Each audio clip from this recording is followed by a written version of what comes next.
Hi and welcome to this episode of John's Motorcycle Rescue and Review. Today I am doing a project update on my 1982 Suzuki GS750E. I have finished polishing the engine cases and reassembled the bike today. So you can see I have pulled these off and repainted them.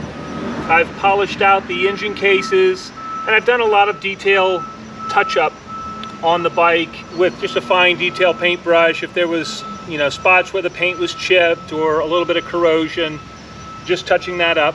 Right now, I'm getting ready to go on my first test drive after installing new bars, new mirrors, new grips, checking the valve clearances, servicing the bike, and I've also put a new master cylinder on here. So there's just a lot of things that I'm going to be evaluating as I ride the bike. I'll bring the helmet cam along and see how it goes. I'm currently riding Suzuki's 1982 GS750E, and I've just done a major service, cleaned the carbs, checked the valves, replaced the valve cover gasket, and this is my first ride after doing all of that stuff. I've also replaced the brake master cylinder, and this ride is kind of a shakedown just to see how that does. I went in and cleaned the brake pads and the rotors. They had some, it looked like fork oil on them, some contamination, so got that taken care of. Man, the engine just pulls great.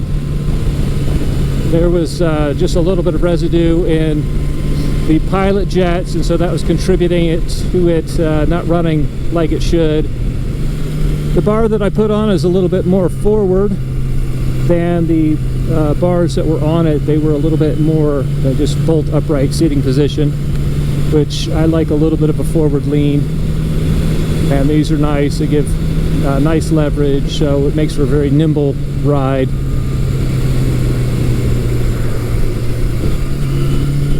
I've also replaced the clutch perch, so this is kind of a first shakedown for a lot of things.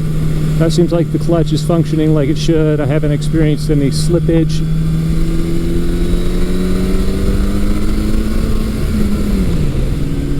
The master cylinder that I put on is from a 1999 Suzuki Bandit 1200, and that seems to work fine. I still might go ahead and put some steel braided brake lines on this, but already the braking performance is improved over the aftermarket junk that was on here.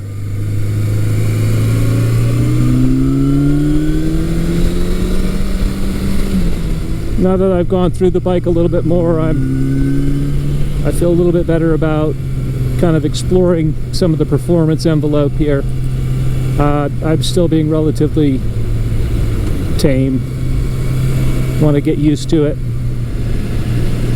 Yep, so everything seems to be functioning like it should.